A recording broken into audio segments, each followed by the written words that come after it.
car je ne crois pas que Dieu veut que nous ayons la moindre crainte. Je crois qu'il veut que nous soyons audacieux, courageux, sûrs de nous et pleins de foi. Audacieux, courageux, sûrs de nous et pleins de foi. Il veut que nous marchions la tête haute et non pas baissée.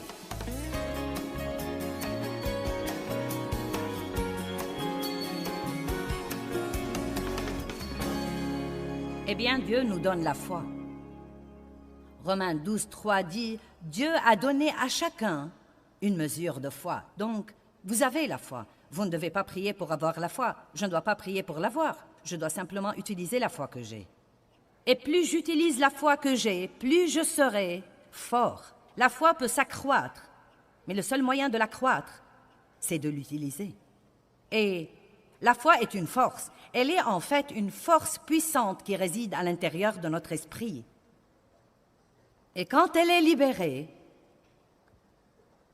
des choses énormes peuvent arriver dans notre vie.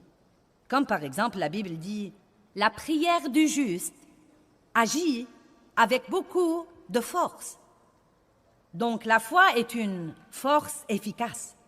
Nous avons la foi, mais je crois qu'il y a un genre de loi dans l'univers que j'appelle « utilisez-le ou perdez-le ».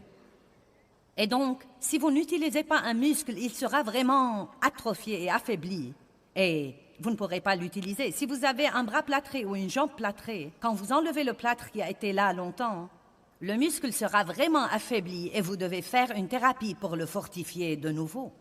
Et je crois qu'il en est de même pour notre foi. Dieu a donné à chacun une mesure de foi, pas n'importe quel genre de foi, mais une mesure de foi divine. Vous devez avoir la foi, sinon vous ne sortirez même pas du lit le matin. Quand vous sortez du lit le matin, vous avez foi en vos pieds et dans le plancher, et si les deux se réunissent, vous pourrez vous tenir debout. Nous opérons donc tout le temps par la foi, par un genre de foi naturelle. Il faut de la foi pour rouler dans la circulation. Amen. Vous devez avoir la foi pour élever vos enfants. Vous devez avoir la foi pour vous marier et rester marié longtemps. Vous devez avoir beaucoup de foi, mais quand nous commençons à comprendre que la foi que nous avons comme croyants en Christ est une foi divine et que c'est en fait la foi de Dieu qui est en nous, que ce n'est pas un genre de foi humaine par lequel nous nous levons le matin et nous posons nos pieds sur le plancher, mais que la foi que nous avons est une foi divine spéciale. Et Paul a même dit qu'il est arrivé au point où il vivait par cette foi. Il a dit « Ce n'est plus moi qui vis, mais Christ qui vit en moi, car ma vie présente dans la chair, je la vis dans la foi au Fils de Dieu, qui m'a aimé et s'est livré pour moi. » Maintenant, la foi n'est pas forcément quelque chose que nous ressentons ou que nous voyons. La foi est une décision que nous prenons concernant à qui nous allons faire confiance. Je veux répéter. La foi n'est pas un sentiment que nous attendons d'avoir. Je ne dis pas « Oh, je me sens pleine de foi ce soir. » Vous savez, parfois, je me sens vraiment ointe et remplie de l'Esprit de Dieu quand je monte en chair, et parfois je ne le sens pas du tout. Mais j'ai découvert que si nous fonçons vraiment dans la foi, Dieu nous retrouve toujours quand nous faisons ce pas de foi et il nous aide à arriver là où nous devons être. Mais si nous restons là à attendre de ressentir quelque chose, nous pouvons attendre éternellement.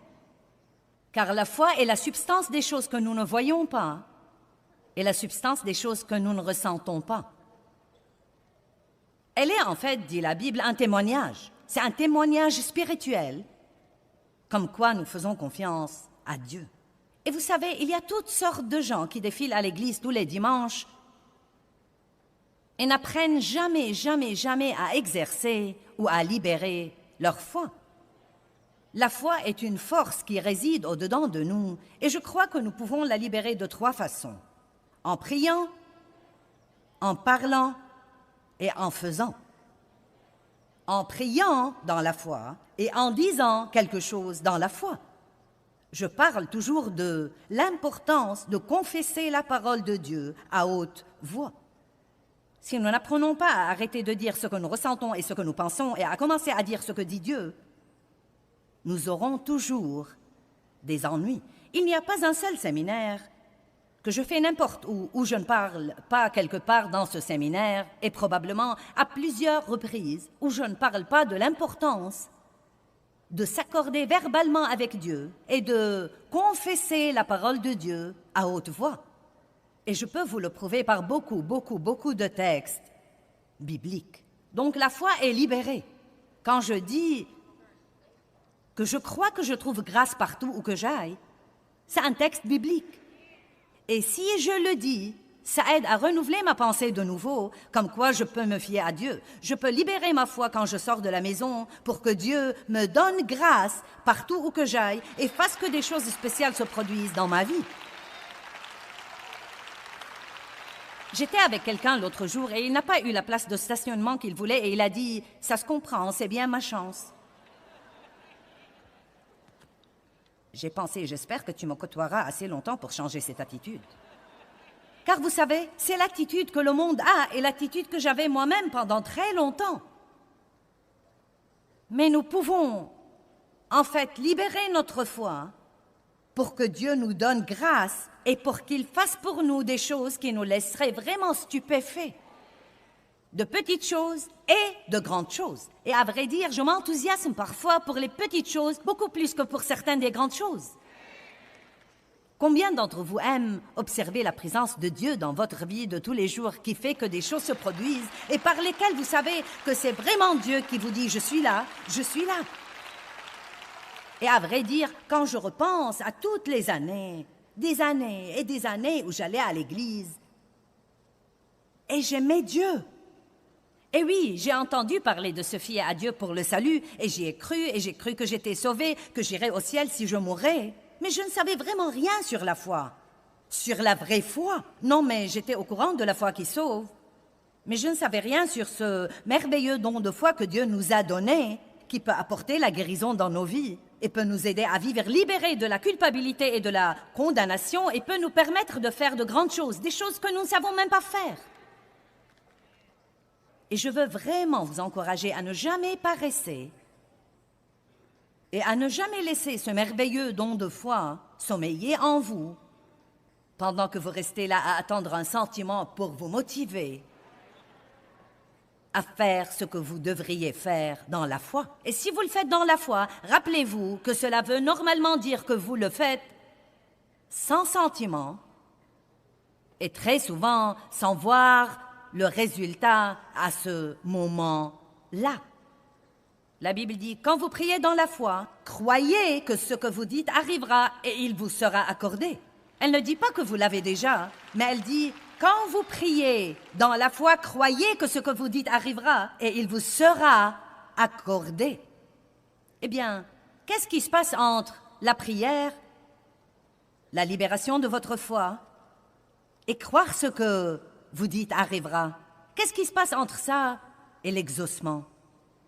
Beaucoup de patience et beaucoup de mensonges de Satan. Et nous allons parler de tout ça.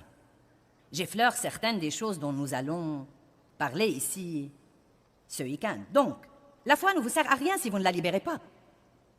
Vous libérez votre foi en priant et en parlant.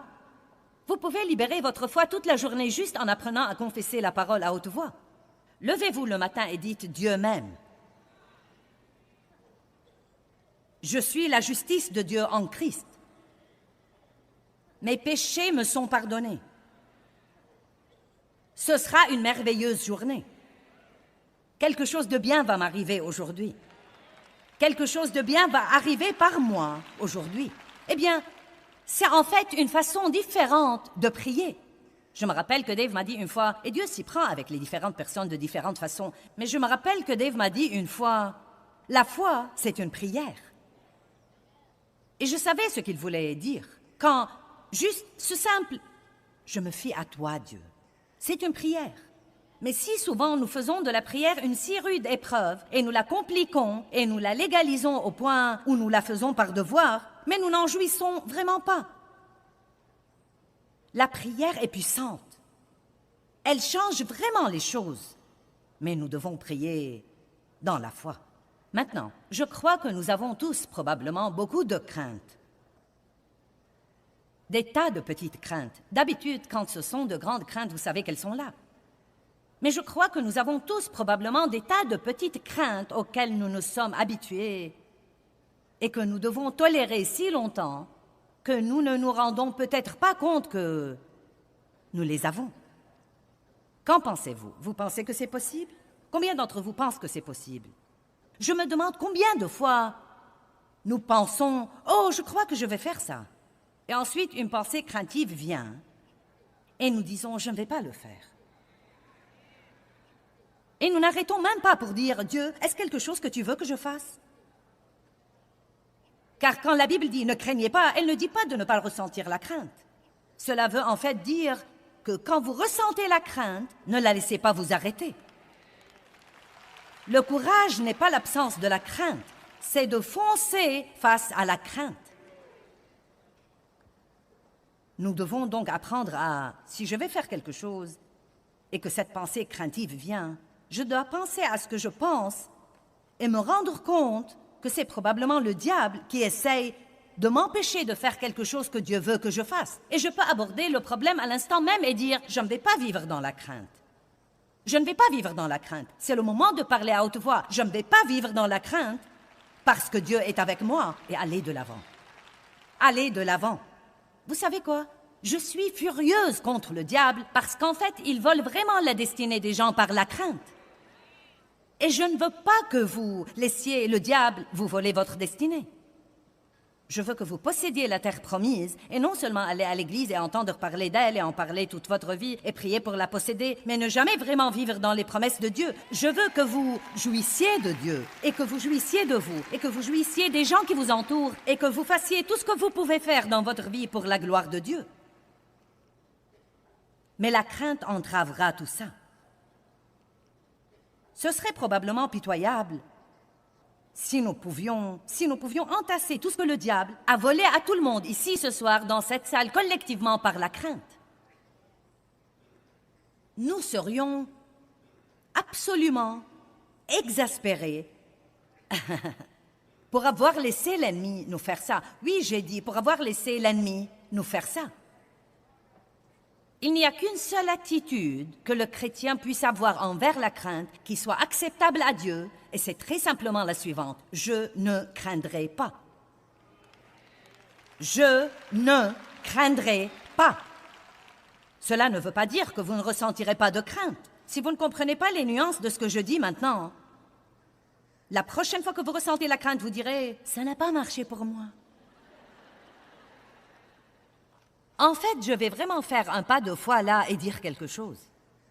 Je ne suis pas sûre que vous puissiez chasser la crainte par la prière. Vous savez ce que vous devriez prier? Je crois que vous devriez prier Dieu de vous donner le courage de confronter la crainte quand elle vous assaille. Vous savez pourquoi? Parce que Satan va toujours essayer de vous empêcher d'avancer. Toujours. L'apôtre Paul dit dans 1 Corinthiens 16, verset 9, « Une porte grande et efficace est ouverte à mon activité et il y a beaucoup d'adversaires. » Nouveau niveau, nouveau diable, c'est comme ça que ça marche. Nous prions pour la promotion et nous oublions que nous aurons quelque chose avec la promotion. Une porte grande et efficace est ouverte à mon activité et il y a beaucoup d'adversaires. Ne demandez pas quelque chose à Dieu si vous n'êtes pas prêt à payer pour l'avoir. Parfois, Dieu essaie de nous donner quelque chose et nous sommes comme « Eh bien, je ne comprends pas ce qui se passe. » Eh bien, c'est le diable qui essaye de vous effrayer. Vous devez donc dire « Je ne craindrai pas ». Tant que vous êtes sûr et que vous savez dans votre cœur que vous faites ce que vous croyez que Dieu vous mène à faire ou vous a demandé de faire, ou si c'est quelque chose dans la parole de Dieu, à ce moment-là, vous devez aller de l'avant. La crainte veut dire abandonner, s'enfuir. Et il y a tant de sortes différentes de craintes. Non, mais je les ai cherchées dans le dictionnaire une fois, et je les ai cherchées dans l'encyclopédie, et c'est la crainte de ceci, et la crainte, et la crainte, et la crainte, et cette phobie, phobie, phobie, phobie. Et vous savez, je vais me prêcher moi-même ce week-end aussi bien que vous. Car bien que je ne sois pas une personne vraiment craintive, je sais qu'il y a de petites craintes que j'ai probablement tolérées dans ma vie. Et je ne veux plus ça, car je ne crois pas que Dieu veut que nous ayons la moindre crainte. Je crois qu'il veut que nous soyons audacieux, courageux, sûrs de nous et pleins de foi. Audacieux, courageux, sûrs de nous et pleins de foi. Il veut que nous marchions la tête haute et non pas baissée. Il veut que nous ayons un but et non pas traîner les pieds comme si nous n'en avions pas. Il ne nous veut pas les bras ballants, il nous veut vigilants. Il ne nous veut pas inactifs à cause de la crainte. Il nous veut actifs et que nous causions au diable tous les jours une dépression. Je ne craindrai pas. Je ne craindrai pas. Que me feraient les hommes? Si Dieu est pour moi, qui sera contre moi? Si Dieu est pour moi, de qui aurais-je peur? Alléluia. Mais Joyce, je ne sais pas ce qui va arriver. Qui le sait? Moi non plus. Et vous savez quoi? Même si vous croyez que vous savez, vous ne savez pas. Eh bien, Dieu m'a dit. Peut-être qu'il vous a dit ce qui va arriver, mais je parie qu'il ne vous a pas dit quand. Et donc, vous serez testé comme tous les autres. Oh, tu as inventé ça, Dieu ne te l'a pas dit, ça ne va jamais arriver, tu ferais aussi bien de l'oublier. Combien de craintes est-ce que nous tolérons dans nos vies? Père, je prie en ce moment au nom de Jésus que la moindre crainte que nous tolérons dans nos vies, par paresse ou parce que nous l'avons tolérée si longtemps que nous ne reconnaissons même plus ce qu'elle est, je prie que tu nous la révèles et que, une par une, nous résistons et nous luttions contre la crainte jusqu'à ce que nous soyons complètement libérés de son tourment. Au nom de Jésus. Amen. Marc chapitre 11 va plutôt être notre texte de base ici ce week-end. Je veux vous répéter ceci assez de fois pour qu'il résonne dans vos cœurs quand vous partirez d'ici. Marc 11, 22.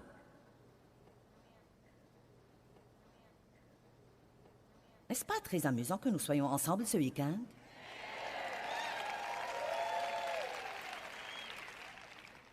Marc 11, 22. Et Jésus répondit et dit, « Ayez foi en Dieu constamment. » J'aime vraiment ça.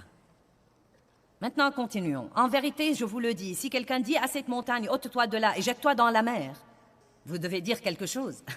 Et s'il ne doute pas, nous allons parler de ça demain, du tout en son cœur, mais croit que ce qu'il dit arrivera, cela lui sera accordé.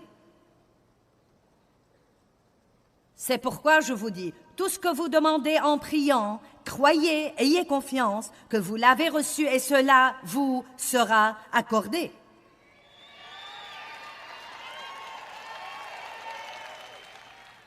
Et je lance ceci pour faire bonne mesure. Eh bien, arrête là, Joyce. Et quand vous êtes debout en prière, si vous avez quelque chose contre quelqu'un, si vous avez quelque chose contre quelqu'un, si vous avez quelque chose contre quelqu'un,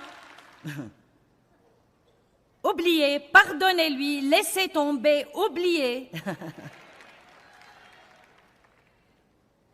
Pour que votre Père qui est aux cieux vous pardonne aussi vos péchés et vos fautes, et les oublie et les laisse tomber. Maintenant, le verset 26. Mais,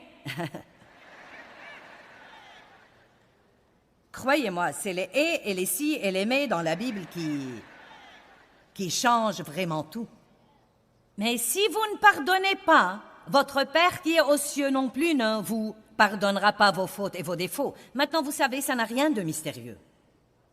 Ça n'a pas besoin de compréhension ou d'interprétation. Ça n'a même pas besoin de révélation.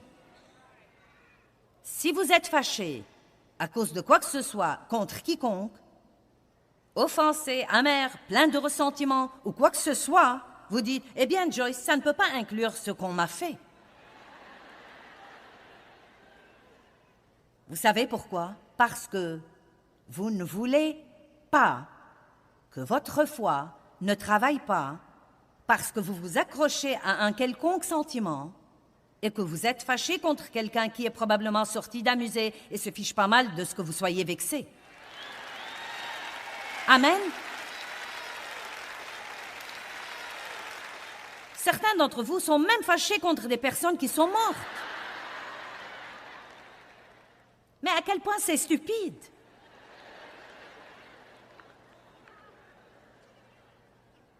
Ça n'aidera sûrement pas.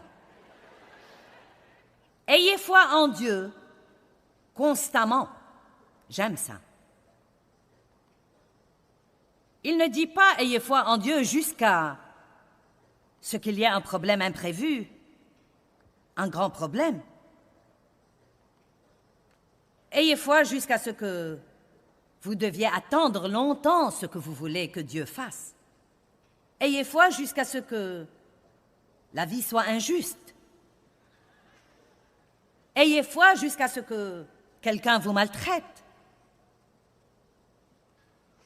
Ayez foi jusqu'à ce que vos ennemis semblent être plus bénis que vous. Il n'y a pas de jusqu'à ce que. J'aime ce que Dave dit sur la foi. Il dit la seule fin pieuse de la foi devrait être l'exaucement de votre prière. Amen.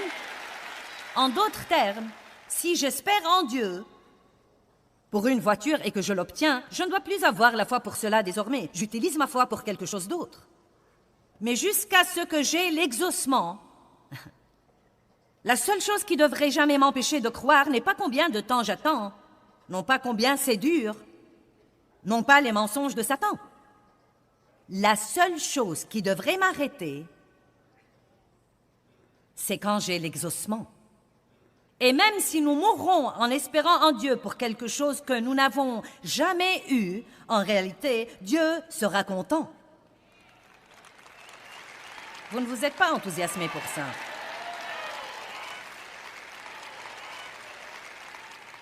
Vous voyez, à l'instant où j'ai dit ça, vous avez eu peur. Tu veux dire que je ne l'aurai pas? Vous voyez, voilà le problème. Maintenant, regardez-moi. Ce n'est pas avoir ce que nous voulons qui nous rend heureux. C'est dans l'attitude de foi dans laquelle nous vivons et dans la confiance en Dieu que nous trouvons la paix et la joie. Romains 15, verset 13 dit « La joie et la paix se trouvent dans la foi ». Il ne dit pas « La joie et la paix se trouvent dans l'obtention de tout ce que vous voulez ». Vous pouvez donc être aussi heureux si vous avez un cœur plein de foi que si vous avez votre exaucement. Et je sais que vous ne croyez probablement pas ça, mais... C'est vrai, nous nous rendons malheureux pendant notre attente.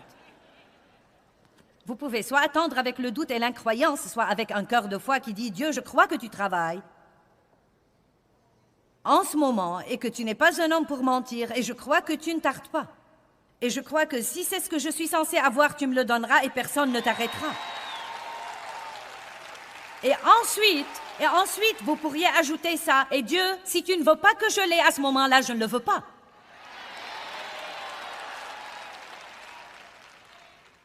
Car la vérité est que, écoutez, si vous avez prié dans la foi et que vous êtes prêt à attendre et que ce que vous avez demandé est quelque chose que Dieu veut que vous ayez, à ce moment-là, personne ne peut l'arrêter. Personne! Aucun diable! Personne! Personne! Eh bien, 1 Jean 4, 18 nous enseigne que l'amour parfait chasse la crainte. Et vous savez, vous pouvez être sûr que Dieu a un amour parfait pour vous. Il a un amour parfait pour nous tous.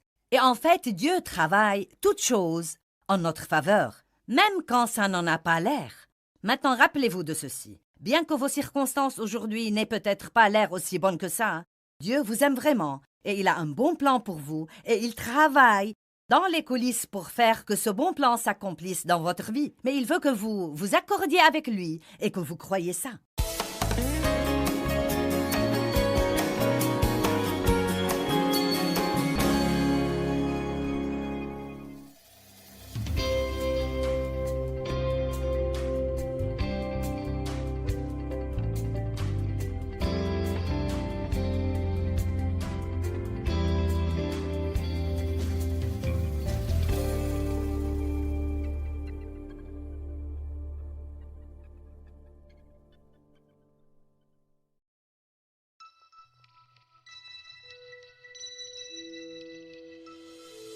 La foi n'a rien à voir avec ce que nous voyons ou ce que nous ressentons. La foi est quelque chose dans notre cœur qui dit à notre cœur, Dieu est bon, Dieu tient parole, et si Dieu a dit qu'il fera ceci, il le fera. Je me fiche pas mal de ce que je vois ou ressens ou de ce que disent les autres ou combien de temps ça prendra.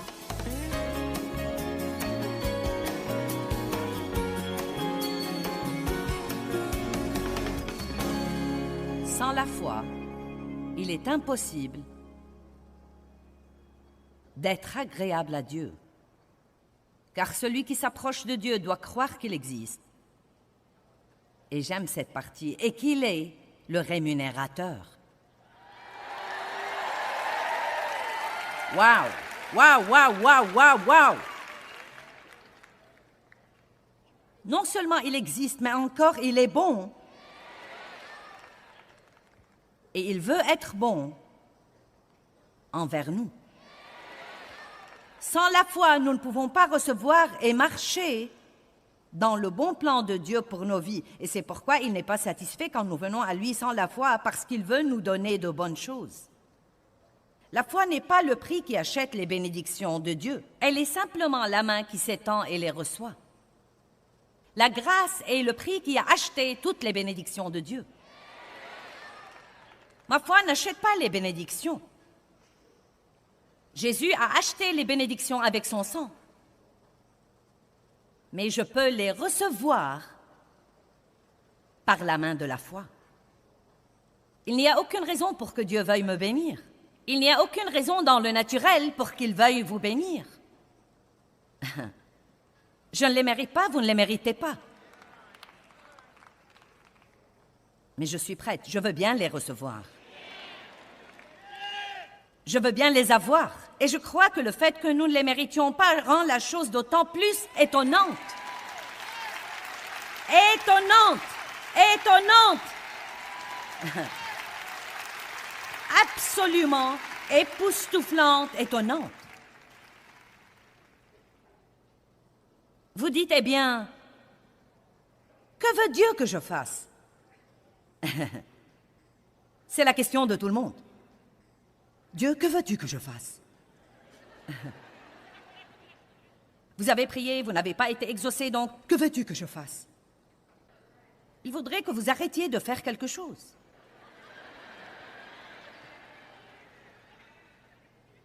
Essayez de l'adorer ou quelque chose comme ça. Que veux-tu que je fasse? Que veux-tu que je fasse? Dieu, que veux-tu que je fasse? J'ai fait tout ce que je sais faire, Dieu, et rien ne marche. Je ne sais vraiment pas quoi faire. Et je me rappelle toujours le jour où je me suis affalée tragiquement par terre. Est-ce que vous faites parfois du mélodrame devant Dieu? Non! Eh bien, Dieu, j'abandonne. J'ai fait tout ce que je sais faire, Dieu, et rien n'a marché, j'abandonne vraiment. Et franchement, je vous dis la vérité, j'ai entendu le Saint-Esprit me dire avec enthousiasme, « Vraiment? Vraiment? » Je me le rappelle, vraiment, et j'ai pensé, pourquoi es-tu si enthousiasmé? Et ensuite, tout à coup, c'est venu à moi comme une révélation, car le seul moment où Dieu se met au travail, et en fait, c'est quelques moments dans nos vies, où nous nous libérons des œuvres de la chair assez longtemps pour dire, Dieu, je ne peux pas faire ça, si quelque chose doit être fait, ce doit être par toi. Oh, vraiment, comme si Dieu en était étonné.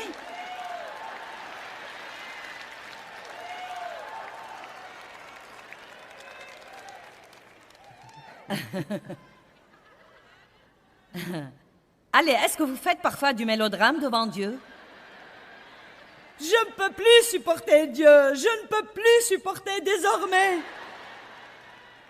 Certains ont dit à Dieu, Dieu, si je ne reçois pas une parole de toi dans ce séminaire, je ne pourrai plus continuer.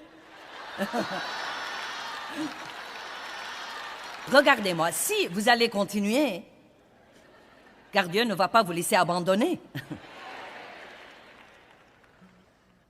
Bon, Jean 6, 28. Ils lui dirent donc, que nous faut-il faire? Vous n'aimez pas ça? Pour travailler habituellement aux œuvres de Dieu.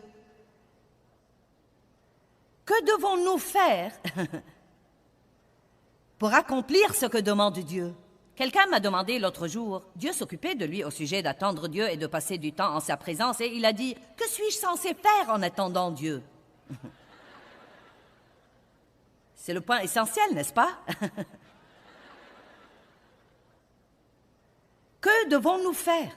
Que demande Dieu? Et j'aime vraiment ça, verset 29. Jésus leur répondit, « Voici l'œuvre, le service que Dieu vous demande, que vous croyez. »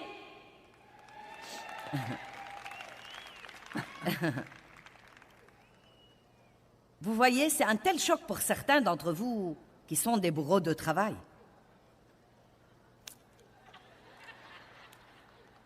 Eh bien oui, je crois, mais quoi d'autre? Eh bien, évidemment, vous savez, si Dieu nous dit de faire quelque chose, nous devons être obéissants. Mais beaucoup de fois, nous sommes dans les œuvres de la chair et nous ratons en fait le travail que Dieu veut que nous fassions. Nous faisons ce que j'appelle les œuvres qui ne marchent pas et nous nous sentons frustrés parce que nous ne flottons pas sous la grâce. Nous vivons par notre propre force et nous essayons d'être le Saint-Esprit Junior. Si j'achète ce livre de Joyce sur le pardon et si je souligne quelques trucs et que je le laisse étaler sur la table à la maison, je me demande si mon mari lirait peut-être ceci.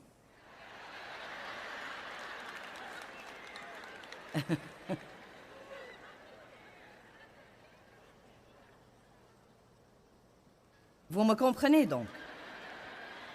J'aime aussi Jean 11, 40. Écoutez, Jésus lui dit, « Ne t'ai-je pas dit et promis que si tu crois, tu verras la gloire de Dieu? » N'est-ce pas merveilleux? Que veux-tu que je fasse? Crois. Eh bien, chaque fois que nous décidons d'obéir et nous décidons de croire et de recevoir quelque chose par la foi, comptez là-dessus, la crainte viendra.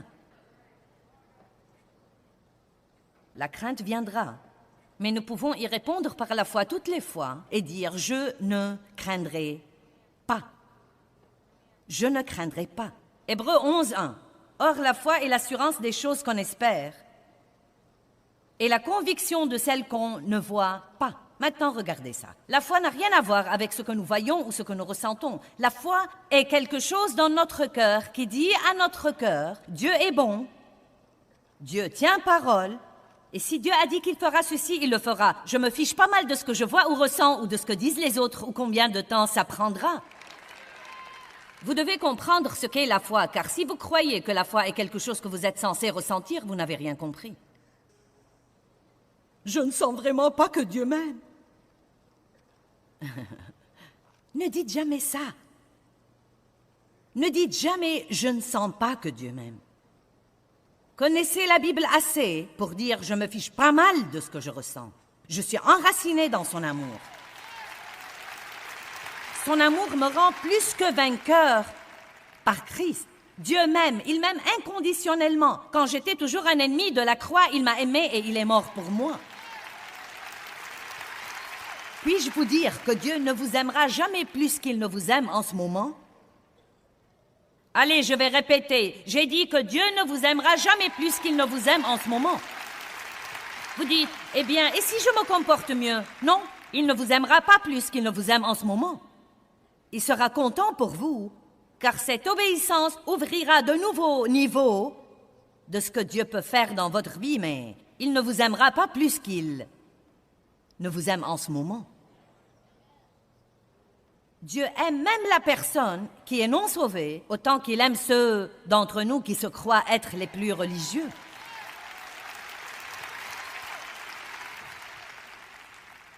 Nous n'obéissons pas à Dieu pour l'obliger à nous aimer. Nous lui obéissons parce qu'il nous a aimés le premier.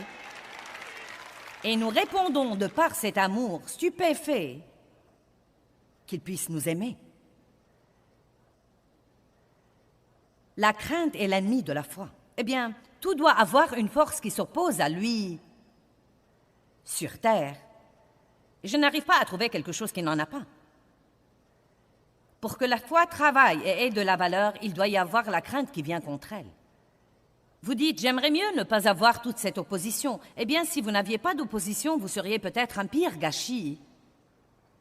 Vraiment, nous serions peut-être de pires gâchis que nous ne le sommes.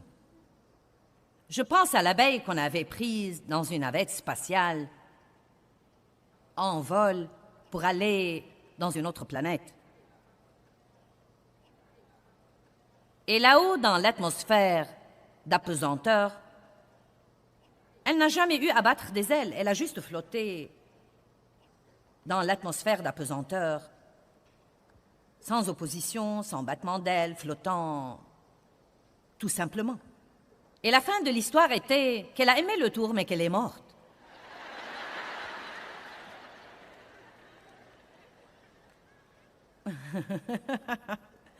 C'est exactement ce qui nous arriverait si tout ce que nous pouvions ou devions faire était juste de flotter. Alléluia, Alléluia, Alléluia.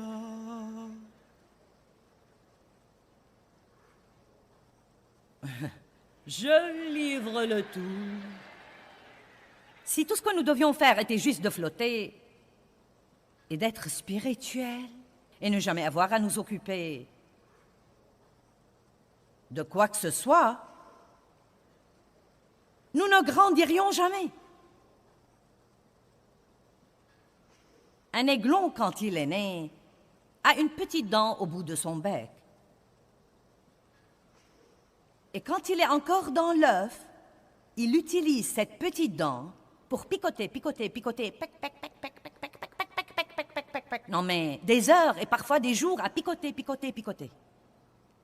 Et finalement, il fait une petite fêlure et ensuite il picote et picote et picote, pec, pec, pec, pec, pec, pec, pec, pec, pec. Maintenant, vous savez comment nous sommes? Quand nous devons picoter, pec, pec, pec, pec, pec, pec, pec, nous disons, eh bien, allez Dieu. J'en ai déjà assez de picoter. Peux-tu me faire sortir d'ici? Allez. Eh bien, un homme a signalé qu'il a vu un bébé aiglon essayer de sortir de l'œuf.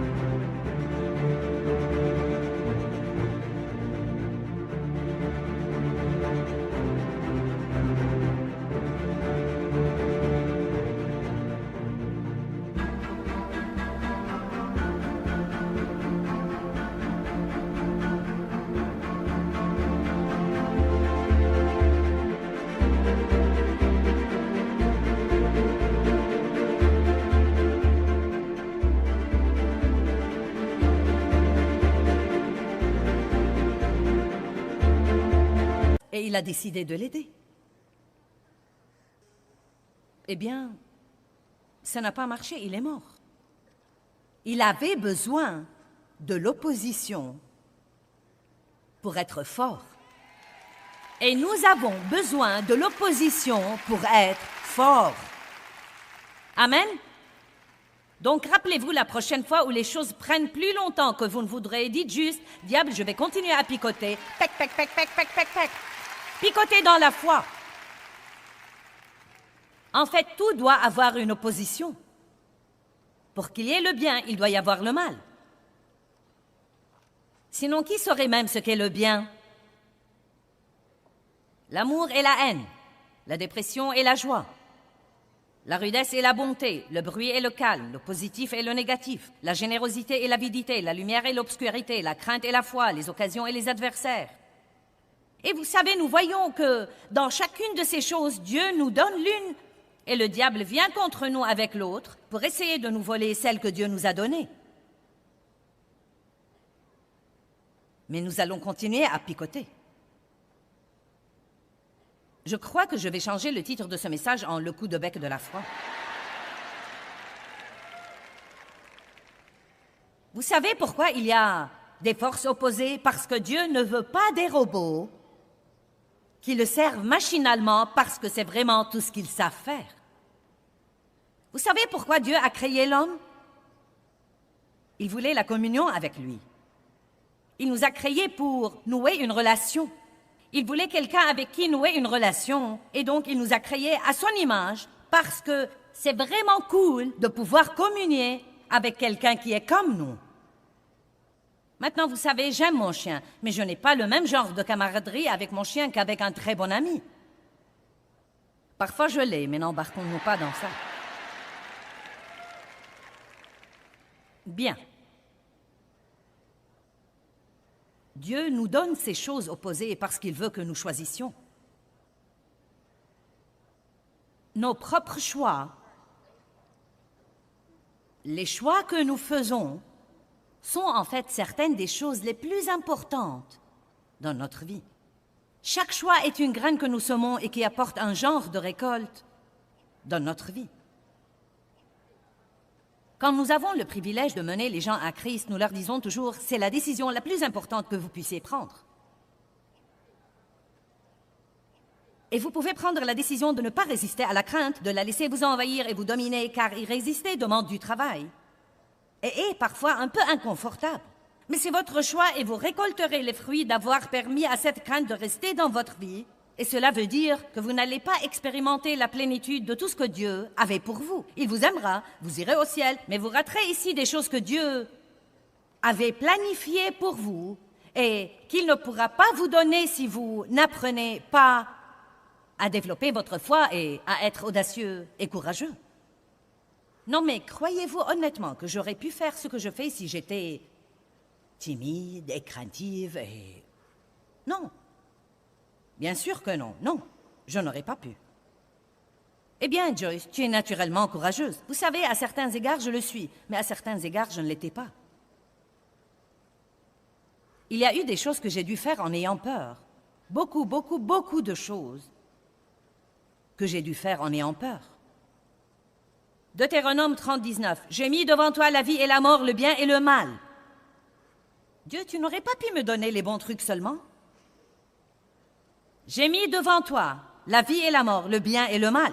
Choisis la vie afin que tu vives, toi et ta postérité. Nous devons être responsables de nos choix. Amen? Nous aimons prendre la responsabilité de nos bons choix, ce qui marche bien. Oh oui, Dieu soit loué. Mais nous ne tenons pas toujours à prendre la responsabilité de nos mauvais choix. Regardons Jean 14, 27. Jean chapitre 14, verset 27. « Je vous laisse la paix, je vous donne et je vous lègue ma paix. Ce n'est pas à la manière du monde que je vous la donne, que votre cœur ne se trouble pas et ne cède pas à la lâcheté. » Eh bien, je ne peux rien changer à ce que je ressens. Ressentir la crainte n'est pas avoir peur. Avoir peur, c'est céder à la crainte et faire ce que la crainte vous dit de faire au lieu de ce que Dieu vous dit de faire. Amen? Est-ce que vous voulez que je le dise de nouveau? Que votre cœur ne s'alarme point, que votre cœur cesse de craindre. Vous dites, je ne peux rien changer à ce que je ressens. Nous ne parlons pas d'un sentiment. Vous pouvez ressentir la peur, mais cela ne veut pas dire que vous avez peur à moins de céder à la crainte et de faire ce que dit la crainte au lieu de faire ce que dit Dieu. Maintenant, que les choses soient bien claires. Vous savez, si vous avez peur des eaux profondes, je ne vous suggère pas d'aller sauter du plongeoir ce soir pour prouver quelque chose. Quelqu'un m'a demandé si j'étais une bonne nageuse. Je lui ai dit, si je tombe à l'eau...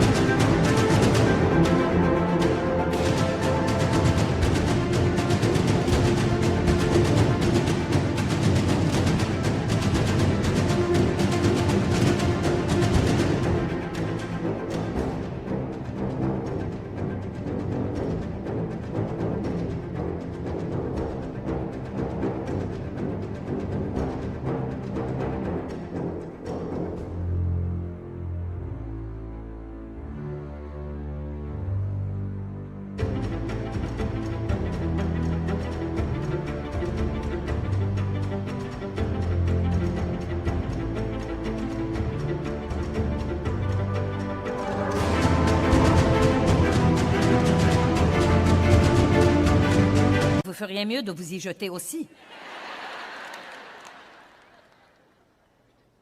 Mais je n'ai pas besoin de faire ça. Ce n'est pas quelque chose que Dieu me dit de faire. Je parle en fait des choses que le Seigneur nous dit de faire. La crainte amène le tourment, dit 1 Jean 4. La crainte amène le tourment. Or, évidemment, le seul moyen dont nous pouvons complètement surmonter la crainte, c'est de connaître l'amour parfait de Dieu pour nous. 1 Jean 4, 16 à 18. Le parfait amour jette dehors la crainte. Et celui qui craint n'a pas encore connu l'amour ou n'est pas accompli dans l'amour. Donc, plus nous savons et plus nous avons une révélation sur l'amour de Dieu pour nous, moins nous aurons peur parce que nous croirons comme un petit enfant qui dit « Mon papa va s'occuper toujours de moi ».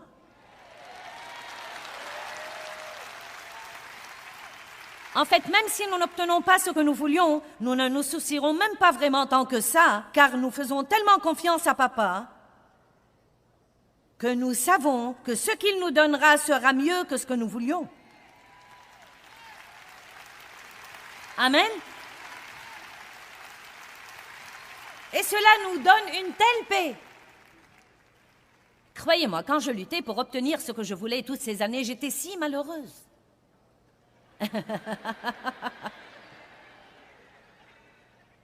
Et j'imagine qu'il y a des personnes ici ce soir et vous êtes là comme « Oui ».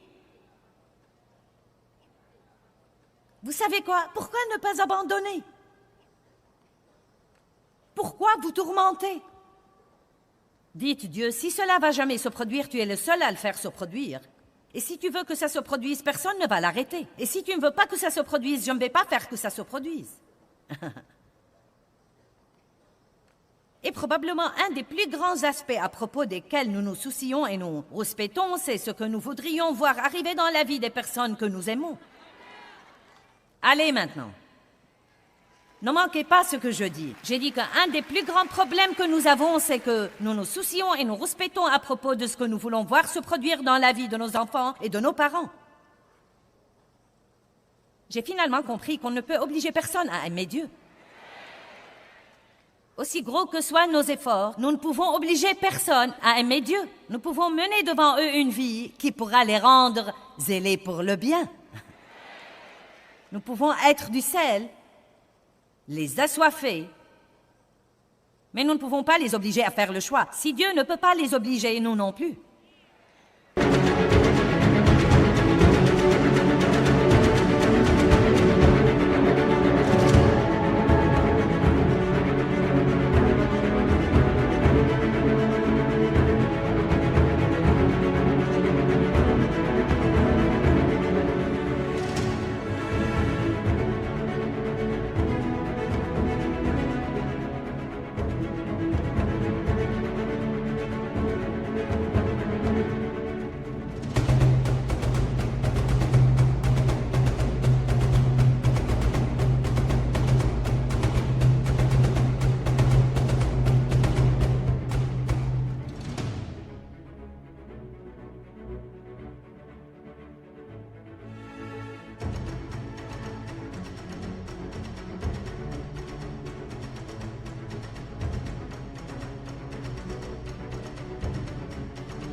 Une des choses les plus difficiles, c'est d'observer quelqu'un que vous aimez faire de mauvaises décisions. Vous dites, tout ce que je peux faire, c'est de prier. C'est la chose la plus puissante que vous puissiez faire. Mais au fond, Dieu protège la liberté de cette personne de faire son propre choix. Amen. Quand nous prions, cela donne à Dieu l'occasion de travailler. Donc, priez. Mais si vous perdez votre joie, vous n'allez pas améliorer la situation. Que votre cœur cesse de se troubler et de craindre. Arrêtez de vous permettre d'être agité et dérangé et ne vous permettez pas d'être craintif et intimidé et lâche et perturbé. N'est-ce pas que Jean 14, 27 est merveilleux? Donc vous voyez, si nous regardons ce verset de façon réaliste, cela nous donne une responsabilité. Il n'a pas dit priez et tous vos problèmes s'en iront. Pourquoi donc devrais-je prier? Pour la force, pour le courage, pour la confiance, pour l'audacité, pour la puissance, pour supporter tout ce qui vient avec une bonne humeur. Ne jamais abandonner, ne jamais renoncer, garder un visage souriant, même quand vous avez si mal que vous croyez que vous ne pouvez plus supporter. Non pas pour être poseur, mais pour faire savoir au diable qu'il ne vous volera pas votre joie. Et ne vous laissez pas aucunement effrayé ou intimidé par vos adversaires, car une telle constance et intrépidité seront... Quand la crainte vient contre nous, que devrait être notre position? Rester constant, continuer à aller de l'avant, continuer à mettre un pied devant l'autre. Car une telle constance et intrépidité seront un signe clair, une preuve et un cachet pour eux, vos ennemis, de leur perdition imminente, mais un signe sûr et une preuve de votre délivrance et de votre salut, et cela de la part de Dieu. Donc c'est presque comme quand nous sommes dans une bataille, il y a Dieu qui observe et le diable qui observe. Et si nous restons constants et fermes, c'est signe à Dieu que nous avons vraiment foi et confiance en lui.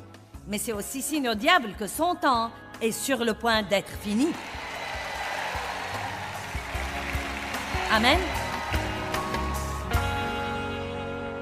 Eh bien, 1 Jean 4, 18 nous enseigne que l'amour parfait chasse la crainte. Et vous savez, vous pouvez être sûr que Dieu a un amour parfait pour vous. Il a un amour parfait pour nous tous. Et en fait, Dieu travaille toutes choses en notre faveur, même quand ça n'en a pas l'air. Maintenant, rappelez-vous de ceci. Bien que vos circonstances aujourd'hui n'aient peut-être pas l'air aussi bonnes que ça, Dieu vous aime vraiment et il a un bon plan pour vous et il travaille dans les coulisses pour faire que ce bon plan s'accomplisse dans votre vie. Mais il veut que vous vous accordiez avec lui et que vous croyiez ça.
khắp phương trời vẫn nhớ tới quê hương. Người về đây thăm làng trù quê mẹ và làng sen quê cha, thúc động bồi hồi người rơi giọt lệ, thưa mái nhà tranh thương đất mẹ nghèo.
thăm quê hương, gặp lại tiếng thoi